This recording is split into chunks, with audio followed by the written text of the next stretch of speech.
Welcome back. Now for your 5-day weather forecast, we go outside to Liz Cavan. It's another mild February day, and we're seeing higher than normal temperatures. We're currently sitting at 1 degree, and the high today is expected to be 4. It will remain cloudy with a chance of flurries later this morning.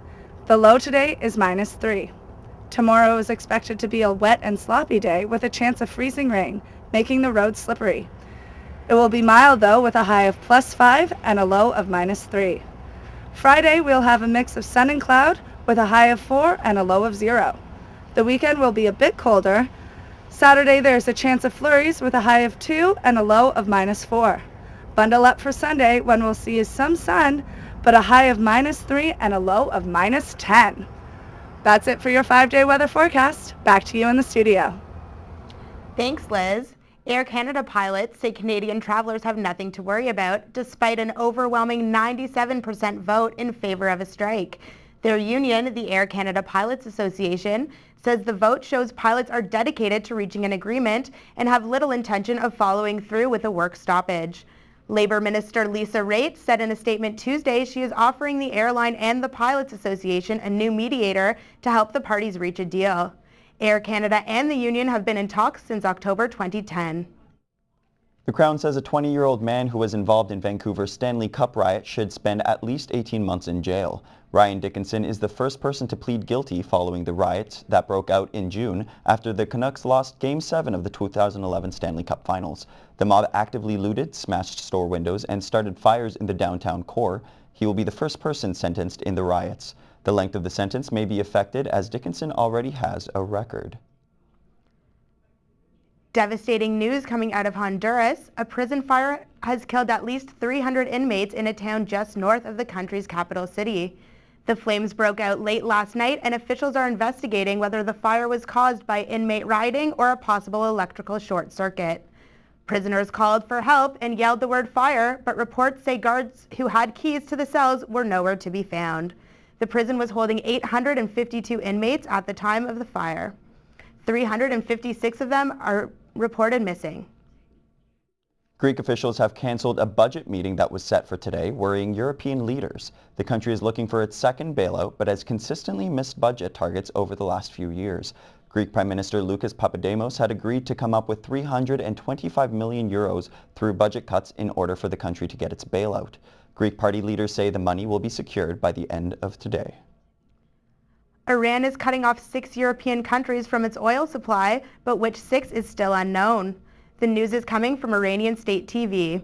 Specific details are still missing, but Iran's oil minister says the country will cut oil exports to any European nations it considers hostile.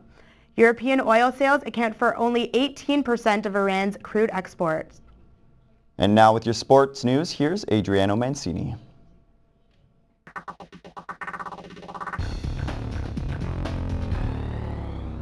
The Toronto Maple Leafs losing streak is now at 4 games. Alex Tanguay put up 3 points as the Calgary Flames steamrolled the Buds 5-1. Tyler Bozak scored the lone goal for the Leafs. Toronto returns to action tonight as they travel to Edmonton to take on the Oilers. Game time is 10 p.m. Eastern. In other NHL action last night, Jason Spezza scored a hat-trick as the Ottawa Senators defeated the Tampa Bay Lightning 4-0, and the New York Islanders defeated the Winnipeg Jets 3-1.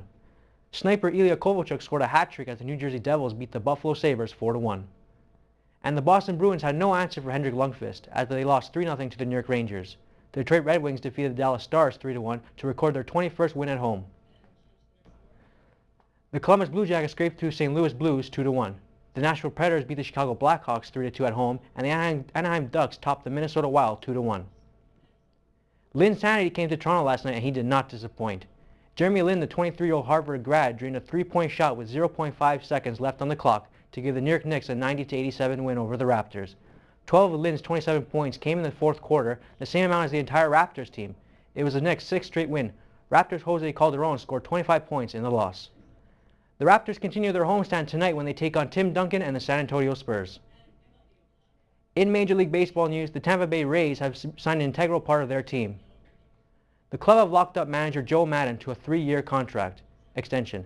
The Rays have won at least 2 AL East titles under Maddon and have qualified for the playoffs 3 times in 6 seasons under the 58-year-old skipper.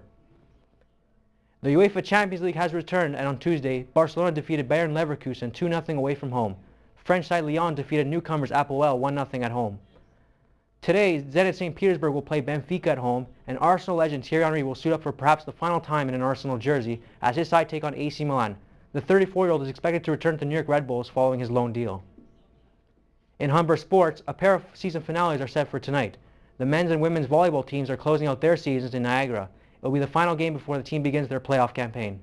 And that's your sports for news today. I'm Adriano Mancini. Thanks, Adriano. After the break, we'll get the latest in entertainment from Dylan McKenzie. Whitney Houston's estate sees a giant sales boost. The lineups for music festivals across North America are emerging, and Adele's going nowhere. I've got your entertainment update after the break.